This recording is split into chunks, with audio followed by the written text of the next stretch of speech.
Headline edition, July 8, 1947. The Army Air Forces has announced that a flying disc has been found and is now in the possession of the Army. Army officers say the missile found...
From the studios of Blackwater Media in the city of Atlanta, it's time for another installment of the Shadowland Radio Show. I'm your host, Dr. William Lester, and I would like to thank all of you for listening in to this week's program.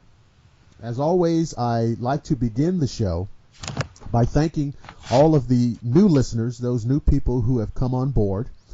I want to let everyone know that you can hear the show weekly on Google+, on Facebook. If you just go to Facebook and type in our name, Shadowland Radio Show, it's right there for you. If you go to YouTube and type in Blackwater Media, or just type in Shadowland Radio Show, either way it'll bring you right up to our site. Or you can go to our website, which is shadowlandradioshow.com. Either way you go, no matter what platform you're using, you will be able to access full, uncut, full-length episodes going back to June of 2014. You can scroll through, read about all the guests, and just listen to your heart's content. Hours and hours of uninterrupted. Why don't you, people are going on vacation. It's the holidays now. You're sitting at home. You're watching TV, watching the football game. Turn the sound down, because we don't need to hear those guys tell you, what's going on in the game. Turn the sound down on the game and click on the Shadowland Radio Show and get some information that's actually of value to the human race. And just listen to us on your mobile device, your iPad, your iPhones, your Androids, and everything these people have now. It's out of control.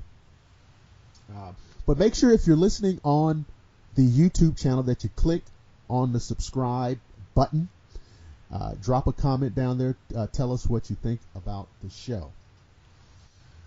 Tonight, we have a very interesting show. We have a young lady on, Miss Connie Hall Scott. Now, she is the author of Haunted Dalton, Georgia.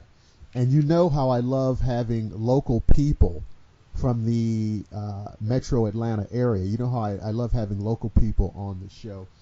She founded Dalton Ghost Tours in 2003 and has since added a haunted pub crawl and monthly workshop. So lots of paranormal talk for this show. Miss Connie Hall Scott, welcome to the Shadowland Radio Show. Thank you for having me on tonight. Thank you. So tell us, let's get right into it. Now tell us about Haunted Dalton, Georgia. This is a book that you have written.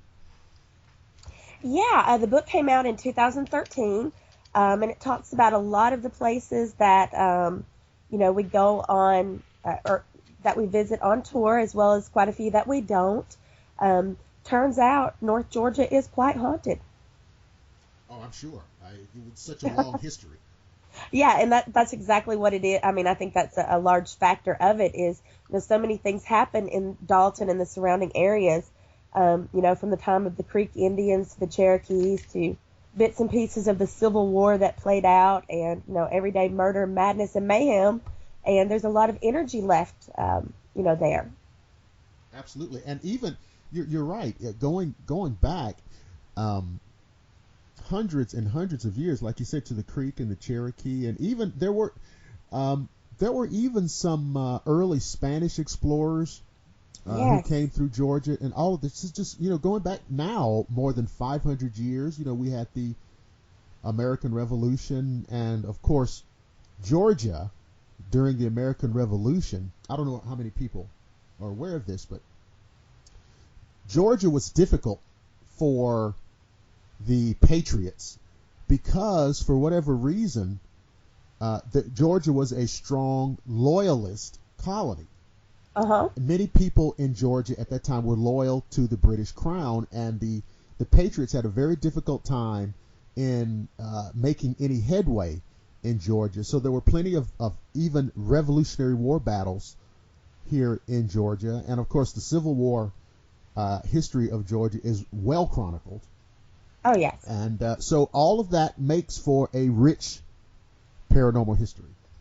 Absolutely, and I think you're correct. Well, I know that you're correct, and a lot of people don't really even go back as far as the Revolutionary War, but, that left an impact as well. Mm-hmm. Absolutely.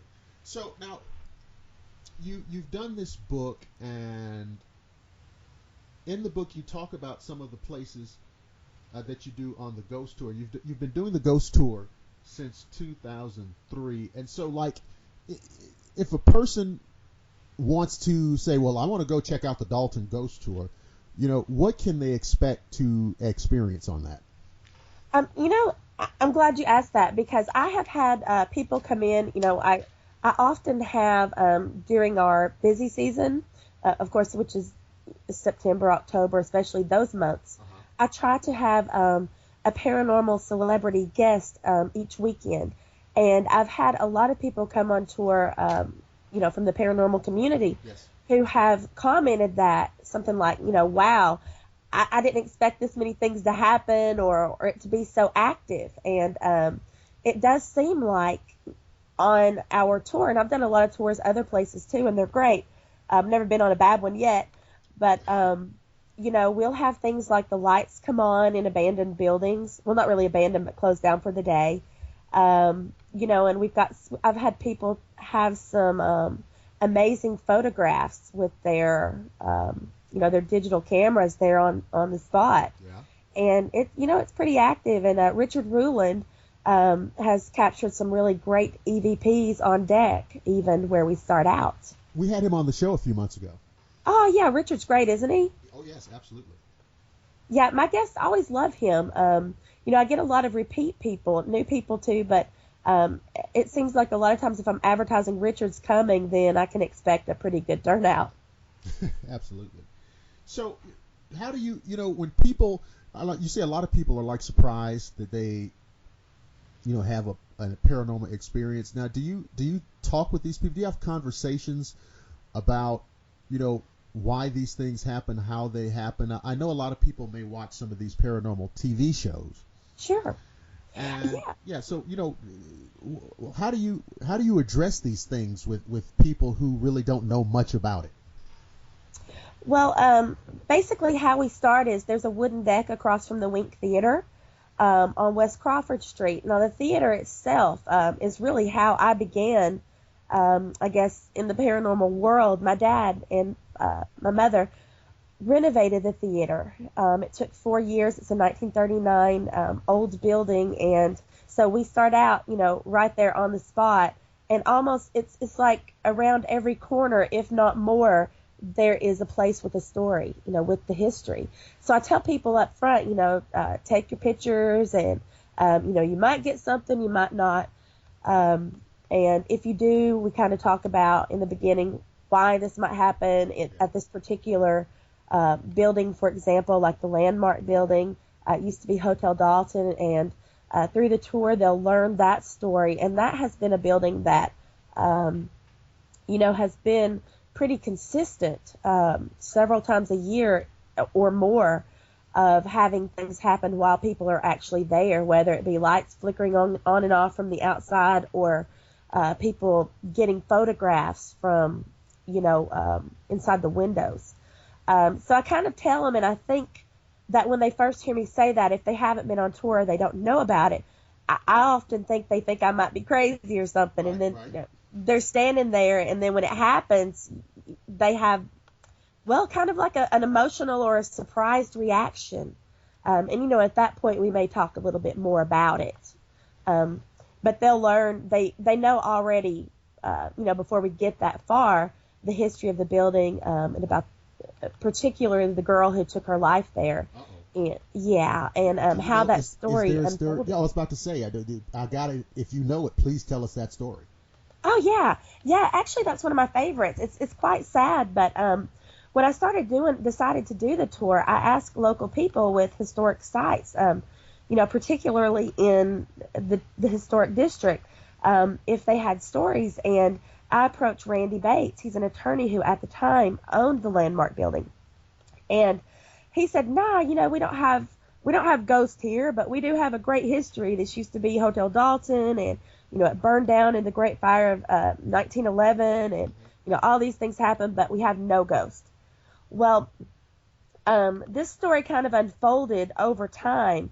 The very first year I did the tour, as I was walking a group around past the building, these two ladies in particular stopped me and said, tell us about the Landmark building. And I said, well, you know, it used to be Hotel Dalton, blah, blah, blah, but there are no ghosts there. And they said, yeah, there are definitely ghosts there. We work on the second floor, and, you know, these things happen. Mostly what I remember from that conversation is they talked about how people don't really like to work there as it gets later in the day. An overwhelming sense of sadness can happen, at least in that area of the building. And they talked about how some people claim to have heard a woman crying in there. Oh, boy. So basically at this point, we know nothing about the history other than these two ladies said that. And I'm like, wow, okay, that's interesting. But in my mind, I'm thinking that doesn't make it haunted. It could be, you know, any number of things. And then a couple of years later, my dad, who, when I was a baby, he was still a police officer. And he and my mom took the tour, and as it was over, we were walking to our cars, and he said, did I ever tell you about the case I worked at the Landmark building back when it was Hotel Dalton? And so I said no, and he proceeded to tell me about how a young woman it was, and he couldn't really remember, but it was around 68 or 69, that a young lady in the neighborhood of 18, 19 years old checked into the building, which was Hotel Dalton. She was upset because a young man had broken up with her. All he could remember was that she was a car hop at the Cherokee Drive-In Theater in Dalton. Okay. And, you know, that there was that breakup, and that she checked in, and he was one of the officers who worked the case. And, you know, there was no reason to believe it was anything but suicide. Right. So that made it a little bit more interesting. I mean, sad, but, you know, it kind of started tying in with what the ladies said. Well, over time, over the years, well, not too long after that, Randy Bates and I ran into each other downtown at a restaurant, and he said, hey, I've got your ghost stories. And he gave me a business card of one of his associates who had been having paranormal activity occur. It gets even better because one of my special guests that I had was Victoria Bragg. She's from Atlanta, and she's a pet psychic as well as a person psychic. Wow. And I had her come out because I thought it would be kind of a novel idea to have people come bring their leashed pets and, you know, kind of get a reading. Right. But what really struck me when she came into town, and she said she'd never been to Dalton before. Keep in mind that my book had not been released yet. I hadn't even really started writing it much at that point. She walks over to the theater, and as we're walking back across the street, herself, me, and, you know, the other guest, she says, she points at the Landmark building, and she says, tell me what that is. No, let me tell you. And she talked about how a woman had committed suicide in there. She told that whole story, and she was saying things like, you know, she's very lonely. And, well, this transpired over a couple visits to Dalton. Her story was basically what my dad remembered about the case. And she kind of just expanded on it with things like, you know, the woman the young lady communicated with her how she was afraid to move on because She wasn't sure if she would be received in heaven due to her very strict and conservative, upbringing. And she talked about how the young lady had her finger on the trigger and time kind of elongated or basically stood still. And as she was pulling the trigger, she already changed her mind and decided that, she didn't want to do it anymore, but it was too late. It was done, and she was full of regret, and, she basically stayed there. Shortly after that happened, the lights started coming on. Now, my dad didn't remember exactly where it happened. He said around the second or third floor. So I actually, when I started writing the book, tracked down his old partner as well as a former coroner, in Dalton, and both remembered that it had happened, but they really didn't have more detail any more than my dad had. I've not been able to determine who she is. I used to write for the Daily Citizen years ago, and, well, I didn't age myself. I hope I'm not that old, but a while back. And, I know that generally newspapers don't cover suicides. It's just a policy unless there's some other big circumstance, along with that. Excuse me. And just really over time, in addition to the lights coming on and off in the photographs, I've had quite a few people talk to me about